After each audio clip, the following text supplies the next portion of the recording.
श्री कृष्ण आत्मा के स्वरूप का वर्णन करके अर्जुन को शोक त्याग देने का उपदेश करते हैं। मनुष्य के देह को शास्त्रों से काटा जा सकता है, अग्नि से दग्ध किया जा सकता है, जल से गीला भी किया जा सकता है, वायु से शुष्क किया जा सकता है, किंतु आत्मा को ना खंडित किया जा सकता है और ना इसका नाश हो सकता है, क्योंकि वह विकार रहित एवं अविनाशी है तथा उसमें कोई परिवर्तन नहीं हो सकता। वह अखंड एवं एक रस है तथा नित्य, सर्वव्यापक, स्थिर, अचल और सनातन है। आत्मा इंद्रियों का विषय नहीं है। हम उसे इंद्रियों के व्यापार से, मन के चिंतन से अथवा बुद्धि के तर्क से नहीं जान सकते। आत्मज्ञानी शोक को पार कर लेता है, क्योंकि वह आत्मा की अमरता तथा देह की नश्वरता को जान लेता है। श्री कृष्ण बोले, हे विशाल भुजा वाले वीर अर्जुन, यदि तू इस आत्मा को सदा जन्म लेने वाला अथवा सदा मरने वाला मानता है, तो भी तुझे मृत्यु के विषय में शोक नहीं करना चाहिए। आत्मा को अमर न मानने पर भी शोक करना अविवेक है।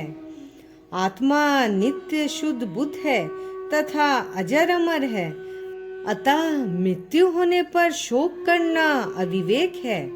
किंतु यदि हम आत्मा को मरण धर्म मान ले तो भी मृत्यु होने पर शोक करना अविवेक है, क्योंकि नाशवान वस्तु के नाश होने पर आश्चर्य ही क्या है। श्री कृष्ण कहते हैं, हे अर्जुन, तेरी विशाल भुजाएं सूचित करती है कि तू पराक्रमी महावीर है। महावीर के लिए किसी भी अवस्था में शोक करना शोभा नहीं देता। विचारशील पुरुष मृत्यु का भय छोड़कर तथा जीवन संपदा का सदुपयोग करके उत्तम लक्ष्यों की प्राप्ति द्वारा जीवन को सफल बनाने का प्रयत्न करते हैं, क्योंकि जन्म लेने वाले की मृत्यु निश्चित है। अतएव जब जन्म तथा मृत्यु के विषय में मनुष्य की विवशता हो, मनुष्य को शोक नहीं करना चाहिए। श्री कृष्ण युक्ति पूर्वक मृत्यु के विषय में शोक करने को अविवेक सिद्ध कर रहे हैं। जिस वस्तु का प्रारंभ है उसका अंत निश्चित है। जहाँ संयोग है वहाँ वियोग भी है। जिस देह का जन्म हुआ है उसकी मृत्यु होना भी अवश्य है। जीवन में किए हुए कर्मों के फल भोग के लिए मनुष्य को मृत्यु के बाद पुनः शरीर की प्राप्ति होती है। मनुष्य के लिए मोक्ष प्राप्ति होने तक जन्म मरण का चक्र चलता ही रहता है। जिसके विषय में मनुष्य लाचार है, वहाँ शोक करने से क्या लाभ। मनुष्य के जीवन में अनेक प्रकार की विवशताएं हैं, जिनका कोई उपाय संभव नहीं है। विवेकशील मनुष्य विवशता को सहर्ष स्वीकार करके शांत हो जाता है। विवशता के विषय में परिस्थिति के साथ समझौता करके उसे स्वीकार करना ही एकमात्र उपाय है। विवशता को परमात्मा का विधान अथवा प्रभु इच्छा मानकर संतोष कर लेना विवेक है। मृत्यु भी मनुष्य की एक विवशता ही है, जिसे स्वीकार कर लेने पर मनुष्य भय मुक्त हो जाता है। जीवन मुक्त मनुष्य जीवन मरण एवं संयोग वियोग के चक्र से मुक्त हो जाता है, क्योंकि उसके कर्म संस्कार ज्ञानाग्नि से नष्ट हो जाते हैं। महापुरुष ज्ञान द्वारा मृत्यु के भय का त्याग कर देते हैं तथा ऊंचे लक्ष्यों की प्राप्ति के लिए जुटकर जीवन को समृद्ध एवं सार्थक बना देते हैं। ज्ञानी पुरुष जानता है कि वह आत्मा है, देह नहीं, अतएव मरने का क्या भय है। महापुरुष मृत्यु के भय से मुक्त होने के कारण देहांत के समय सहर्ष देह त्याग कर देते हैं तथा सामान्य जन की भांति मोहग्रस्त होकर नहीं मरते।